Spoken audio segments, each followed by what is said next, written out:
श्रीमहागुरुभ्यो नमः। हरिः ॐ।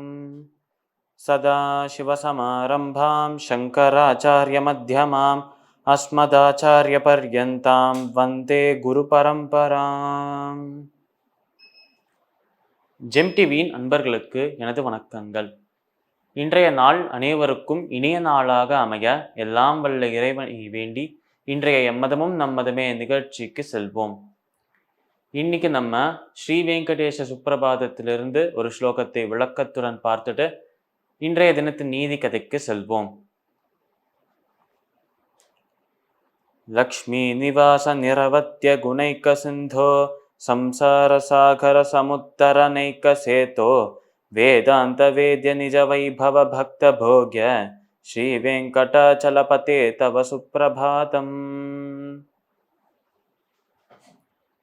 இந்த ஸ்லோகத்திற்குண்டான விளக்கம்: லக்ஷ்மி நிவாச நிரவத்ய குணைக்க சிந்தோஹோ. லக்ஷ்மி நிவாச, மகாலட்சுமியின், மகாலட்சுமி தாயாரின் இருப்பிடமாக இருப்பவர் நம்மளோட விஷ்ணு. ஏனென்றால் நம்ம விஷ்ணுவின் மார்பில் தான் நம்மளோட மகாலட்சுமி தங்கிட்டு வரா. அதனால் லக்ஷ்மியின் இருப்பிடமாக, லக்ஷ்மி வசிக்கும் இடமாக இருக்கும் பெருமாளே என்று இந்த ஸ்லோகத்தை துவங்குகிறோம்.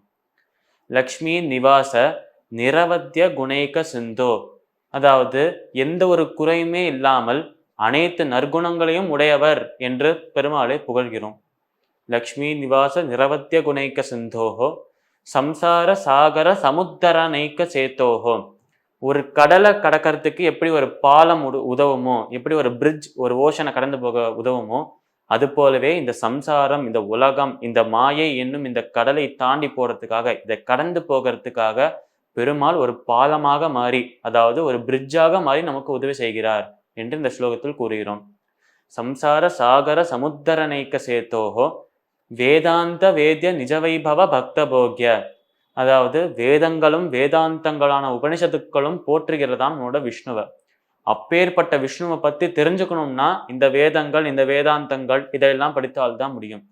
இதை தவிர இன்னொரு வழி இருக்கு பகவானை புரிஞ்சுக்கிறதுக்கு, அதுதான் பக்தி, பிரபத்தி என்று இந்த ஸ்லோகத்தில் கூறுகிறோம்.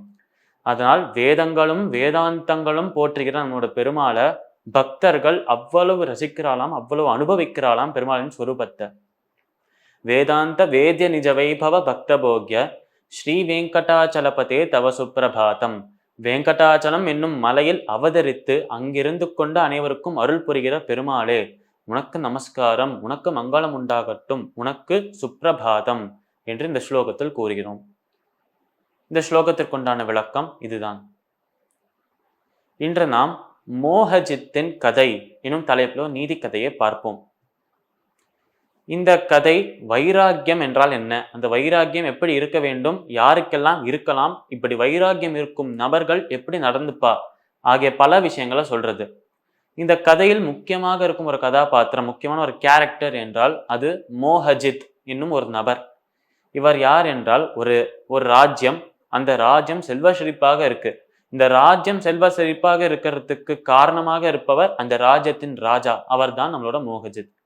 அதனால் ரொம்ப செல்வ செழிப்பா இருக்கும் ஒரு ராஜ்யத்தின் ராஜாவாக இருக்கும் மோகஜித் தான் இந்த கதையின் முக்கியமான ஒரு கதாபாத்திரம். நம்மளோட மோகஜித்தை பத்தி சொல்லணும் என்றால் அழகு, அறிவு போன்ற பல விஷயங்கள் இருந்தாலும் இவர் உலகத்தில் எல்லாருமே மோகஜித் என்று சொன்னாலே எல்லாருக்கும் ஞாபகம் வர்றது அவரின் வைராக்கியம் தானாம்.